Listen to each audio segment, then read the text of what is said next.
Hello everyone, for this video today I will be going over making a drawing of this base mounted shaft support. How to draw this in 3D, and even the 2D sketch was covered in previous videos. Please refer back to those if you have any questions. But today we're going to make a drawing that looks something like this, except we're going to make a new one. So you start by clicking on New up here and then come to the OC Tanner template and click Create. And once again, if you need help putting in the OC Tanner template so you can use it, please let me know and I can assist you. We're going to do quantity of 1. Okay. This is just saying that compatibility issues between 2016 and 2017. So we'll start by clicking on base like we always do, and this one pops up automatically since that's the last part I had opened. And then I'm just going to place 4 different views like that, and that is good. I'm going to drag this over here. Now, since I want to do things correctly, I'm going to have to slice this view in 2 in order to dimension some of the hole features. So I'm going to place an extra view over here. We'll do a section view. And I just come up here and I just click above it, and you can see right here that means, okay, I'm centered on this part. So I just click up here, drag it down to here, and then I say continue. And I can drag it to whichever side I want, and drag it to this side. And I just click and it looks good. It says section AA, which it's referring to this section here. It even has its own scale. I could change that scale if I wanted to. Oh, hold up, let's yeah, if I edit view, I believe there's some way to change the scale, and maybe there's not. Okay, this paper is obviously too small, so we'll fix that by deleting title block A, and we're going to change it to title block B, quantity 1. Okay, so now all that changes is just the size of our title blocks. Now the title block is a little bit bigger. We still need to come over to our sheet. I right-clicked on sheet and said edit sheet, and we'll just change this to B size and say OK. And now we have B size paper and everything is great. So now just resituate the views as needed.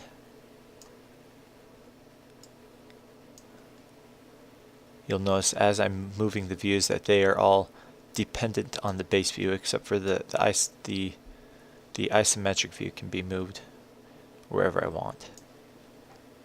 It's not dependent on anything else.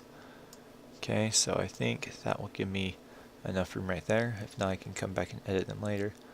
So now I click on annotate, and from here on out, it's just good drafting practices, and I don't necessarily know all the correct drafting practices, but this is how I would do it personally if I was dimensioning this part. So start off by just getting the overall dimensions of the part, so like that and this. Okay, and you'll notice that when I place these views that I can move it, and then at certain points the lines become dotted. I'm sure that has to do with some kind of 1/4 inch spacing or whatever typical drafting standards are, but I like to try and place them wherever the lines are dotted like that. Just click and say OK. Now I'll do this dimension here. Okay. Perfect. Let's add in a few center lines. So let's start by adding these center lines and I'm going to put them on this view as well. Exit out of that, and then I'm just going to extend this one so it reaches through both parts here, and extend this one as well. Okay, next up, let's put in our automated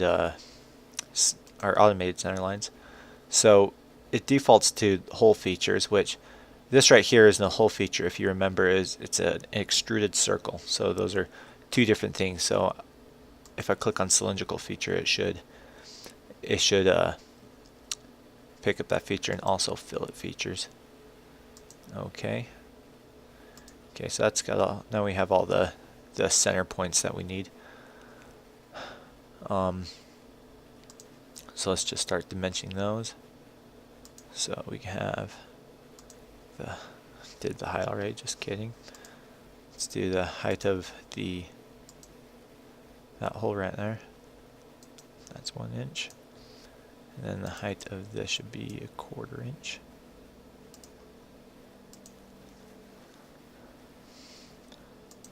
And for dimensioning this part, I'm just going to dimension that right here as 1.42.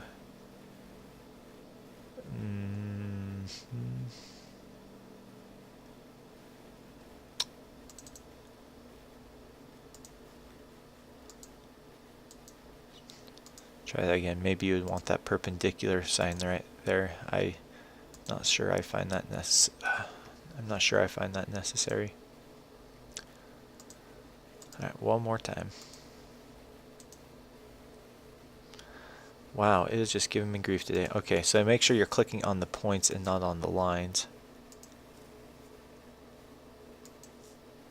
Alrighty.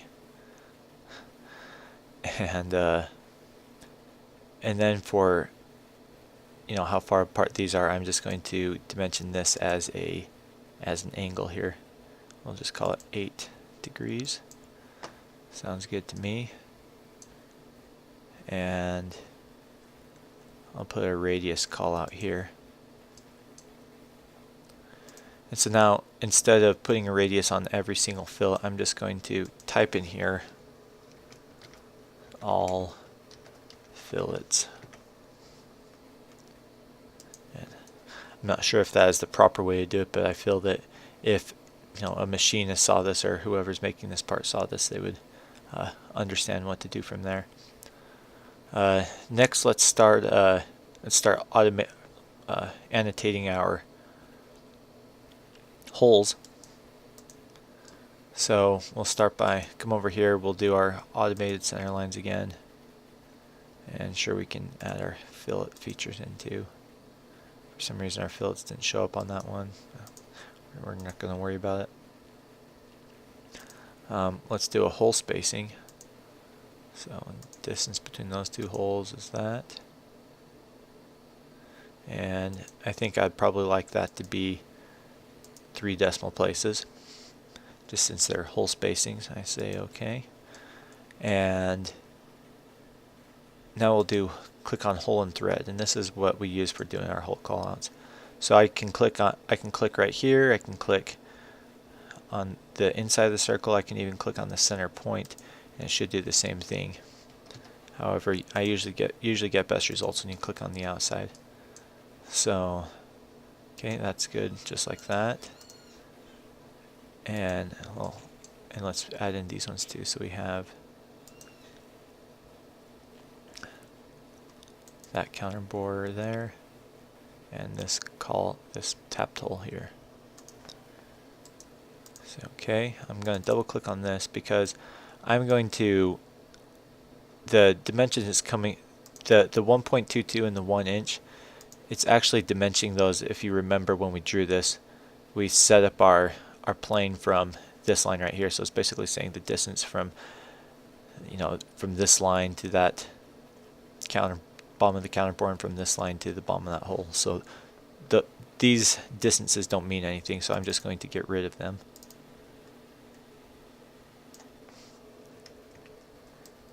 And in case you aren't understanding what these are saying, so this is just the counterbore symbol, the diameter symbol. CBDIA, that's counterbore diameter. If you came down here, you'd get the exact same thing by clicking on that. Anything that's inside carets is going to be an imported value based off of your part. And sometimes you just have to play around with them a little bit in order to make sure that they are correct. And so I just clicked on precision and tolerance, uncheck use global precision, and then I can use whatever values I want. I'm going to make these both 3 decimal places. Okay, perfect. And then I'll just add in the counterbore depth like this. Oh, try that again. There we go. Perfect. So I just want that 1/4 inch from center, and then that counterbore depth here. Okay, and I believe that is it, except for one more dimension. We want that to be 3 degrees there. And I believe with that we have all the dimensions we need. Just kidding, there's one more. I can't do a hole call out on this since it's not a hole. I have to use dimension. Right click and change that to diameter. And let's just say for kicks and giggles that I want this to be very precise, and I want just a slip fit diameter, even though that's probably not necessary in this case. I'm just going to change that to 4 decimal places, and then I come in here to deviation, so now I can have a different upper bound and a different lower bound. So my upper bound, I'm going to say I can do 2 more thousandths than that, but minus 0 thousandths. Now you'll notice that disappeared as soon as I clicked enter, and that's because my primary tolerance is only 2 decimal places. So I change that to 3, and now it shows up again. And I just say OK. That automatically updates my tolerances there. And I believe that is all of our dimensions. I could be wrong, but for the sake of this video, that's all the features I wanted to show you. And then just a quick review on this. The material came from, when I drew this part, I changed the material to cast iron up here. I can also do that in eye properties over here, and then I can edit the eye properties from here, call this a base mounted shaft support,